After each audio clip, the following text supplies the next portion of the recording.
Good evening, good evening, good evening. Price action. Before we even get any further, this is pure price action. This video could actually change your life. It could change your life if you implement and do exactly what I tell you. This strategy,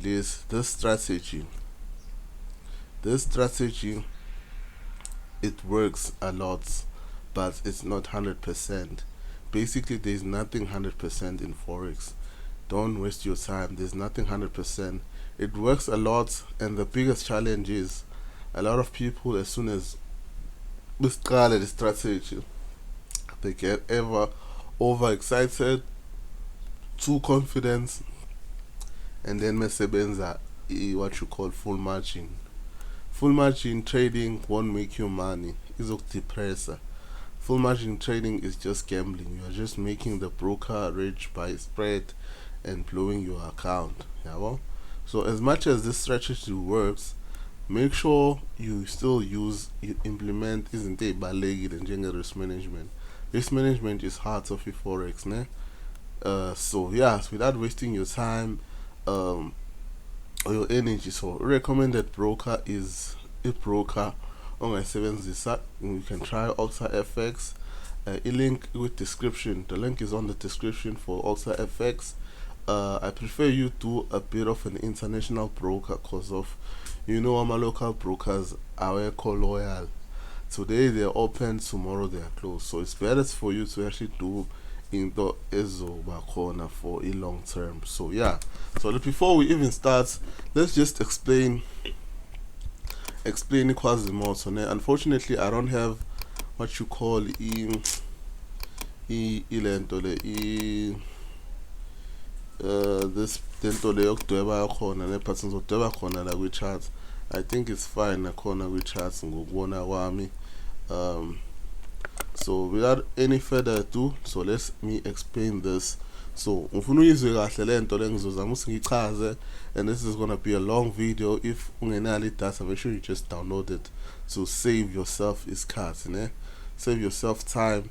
Make sure you download it, and you're a keeper. We replay if you didn't hear me properly. Replay. But uzoma much. Trust me, uzoma much. If you are struggling, uzoma much. So, Quasimodo is made. It's made of manipulation in markets, né? So manipulation in markets. So forex is not a scam, but the information that you are given as a first trader is not correct. Basically, it's a manipulated information to make you lose money. So unotice isikhathi esiningi when you are trading, isikhathi esiningi ama-trade akho azothatha pick your stop loss and then go to the right direction. So Quasimodo is just there to actually help you and go with the people that does that manipulation. Yeah, but so it's just a simple methodology, ne? So you all know that if you're learning a price action, just on this white zone, resistance, ne, supports, ne.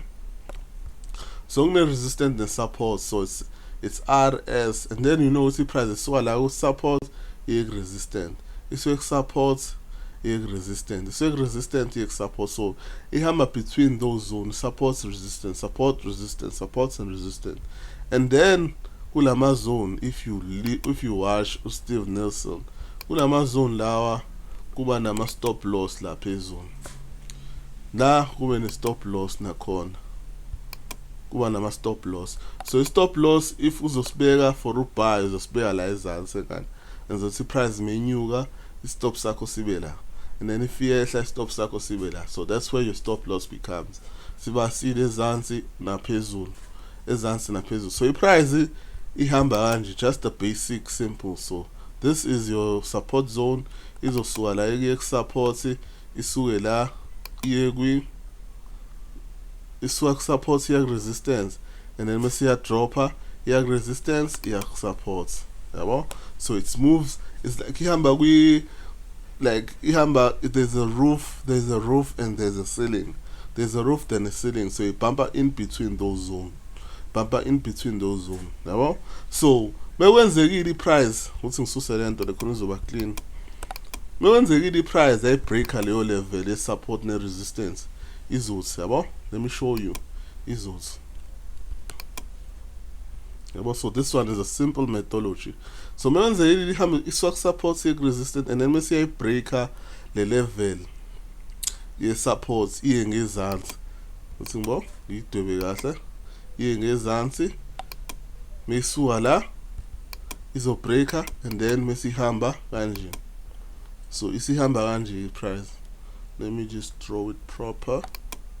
Isihamba kanje, sihamba with support ne-resistance edge.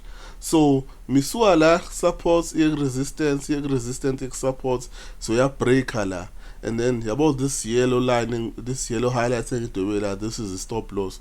Ithatha ama stop loss and then ihambe la iswe support ye-resistance. So ngesikhathi sibreakile la le support le, isibreakile support akusayona i-support anime cause isiyenjani isisuka ngaphezulu isiyehla manje yabo. Isuka ngaphezulu isiyehla.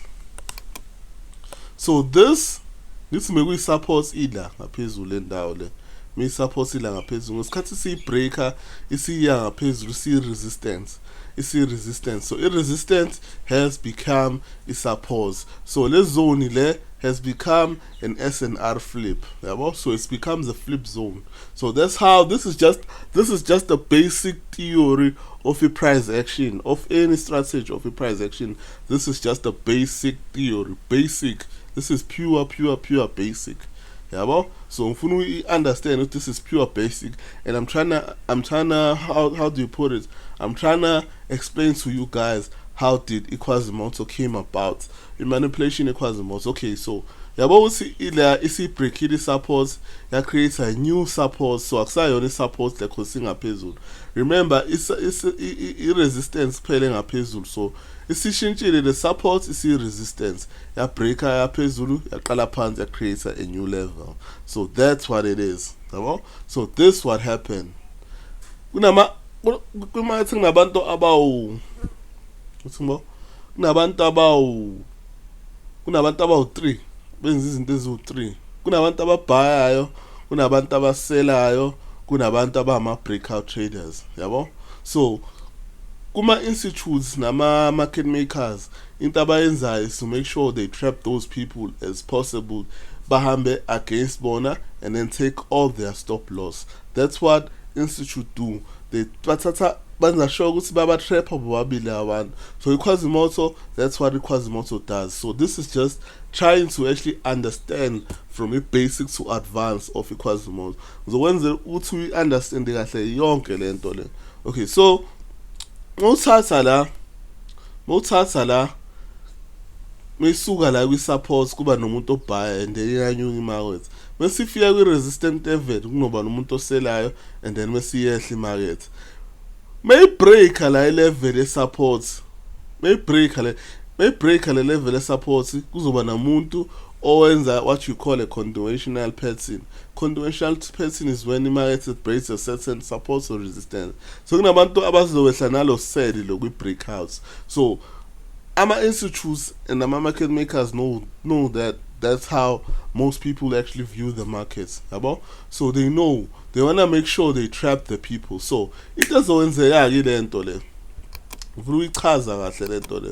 we understand make sure you understand it properly. Oh,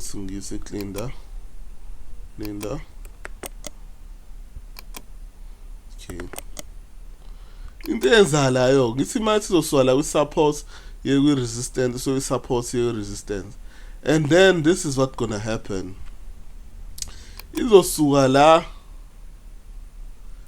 inyuke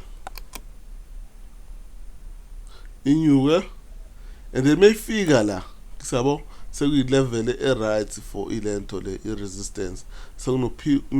Resistant 1, resistant 2, and then kunabantu azobe sebesele la cause this is a significant resistance, and then abantu abaningi they're gonna go for a sell and then bawaplace ama-stop loss abo la yabo kule yellow zone there. This is where the stop loss are.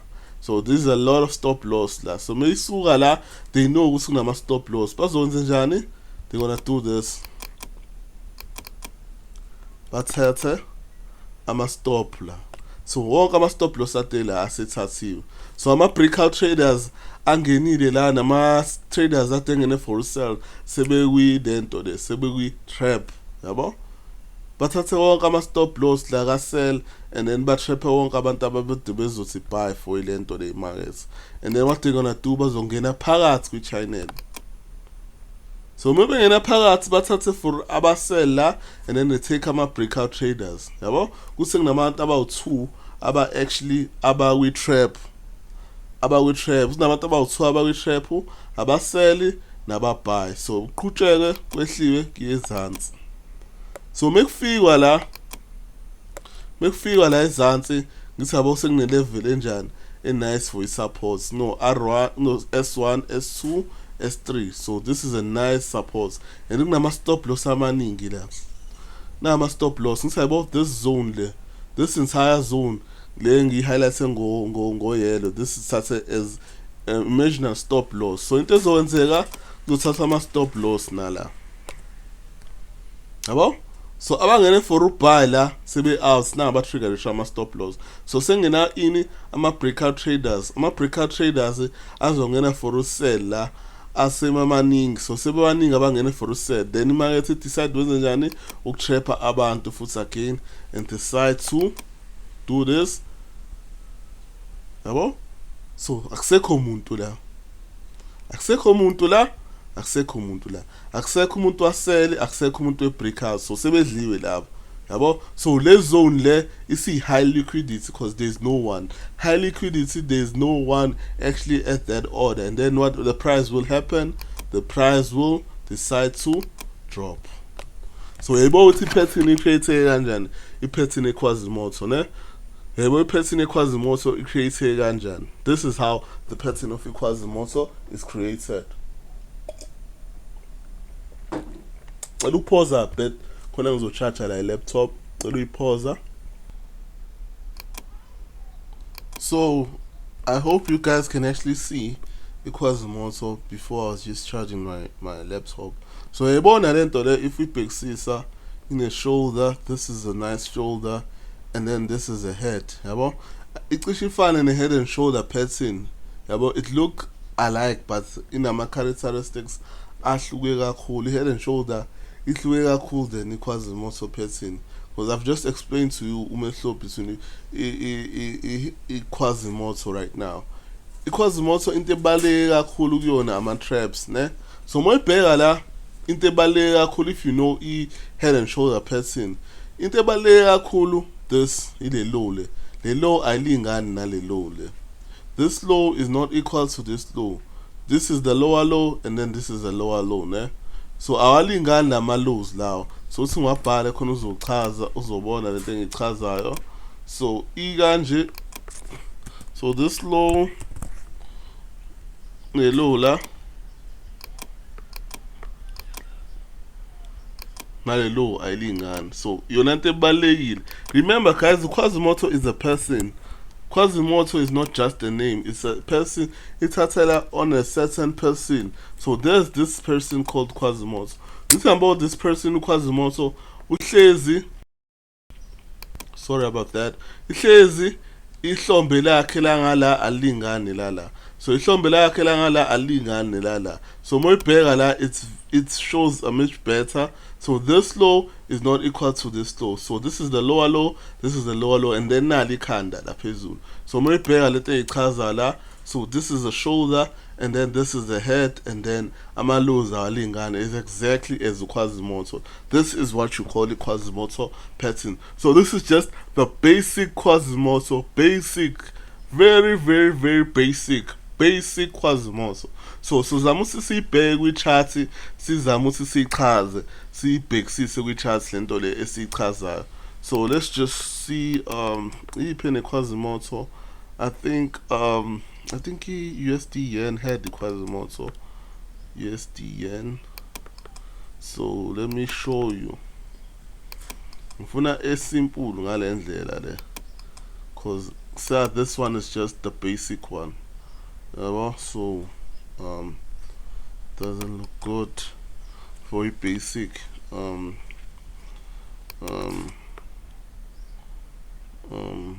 Okay. Euro USD. So Euro USD is the most popular when it comes to Quasimodo. So let's just go for, this is it. Okay, this one I valid it. Clean. Okay, let me just go for a higher time frame. So in Quasimodo. So we're just back testing njengamanje. We are back testing. Okay, let me go 4 hour because there's a lot of noise there. Okay, so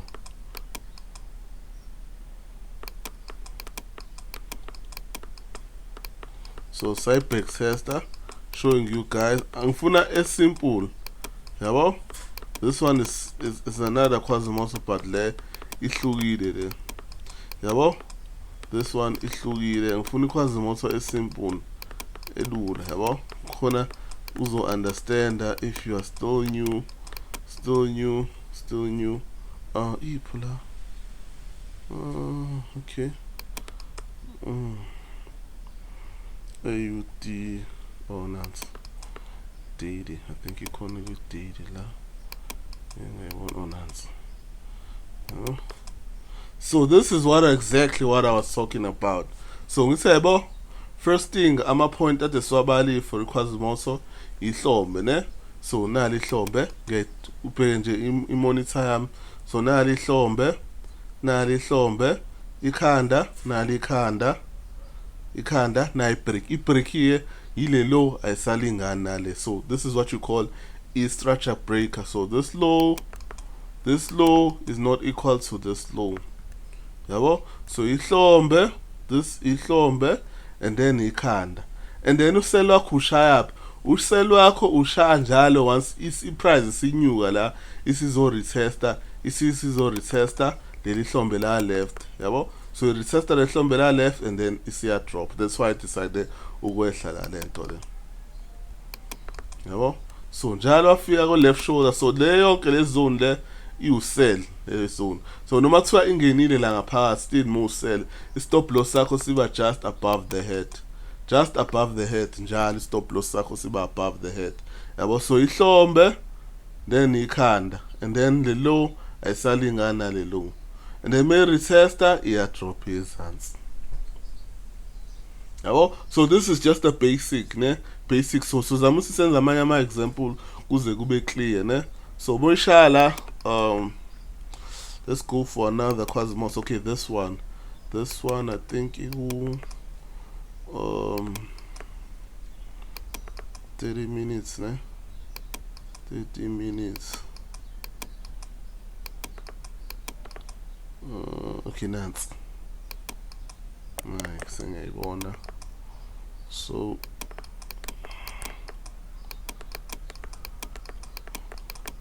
nansi ke that first thing esichazayo sifunani ihlombe. Remember Quasimodo is a human. Unehlombe. First thing sinani sinehlombe. Remember ihlombe alibi ku level eyodwa nekhanda. So sinehlombe. This is the shoulder. Okay, first point tick ikhanda nali ikhanda. And then ama lows. So le low ayisalingana le low. So this is a structure breaker. This low is not equal to this low. So sell wethu suba ku left shoulder ne. Once I retest the shoulders siyasela. So no sell lonke la stop loss sethu bese sibeka above the head. Yabo? Above the head. And then kanje and then you highlight la. So yonke le zone le ika sell. So yonke le zone ika sell. Ngithaba retest exactly kwizone yethu. For usell kwi-off shoulder yethu. And then enze njani price? Enze njani? Yehla ezantsi. Yabo? Do you understand? So this is just a clear and the basic Quasimodo ever. So this is a basic basic Quasimodo. This is a basic Quasimodo. So enye into ebalulekile kwi-Quasimodo is i-approach, ne? I-approach ibalulekile, which is price approach entry, and base candle. So this one is just a clear and simple basic Quasimodo. Yabo? Basic Quasimodo. So if you are still new to the channel, make sure you subscribe and you like, ne? You subscribe and you like. So depending of if nisafuna siqhubeke with advanced Quasimodo, so qhubeka now. So sure.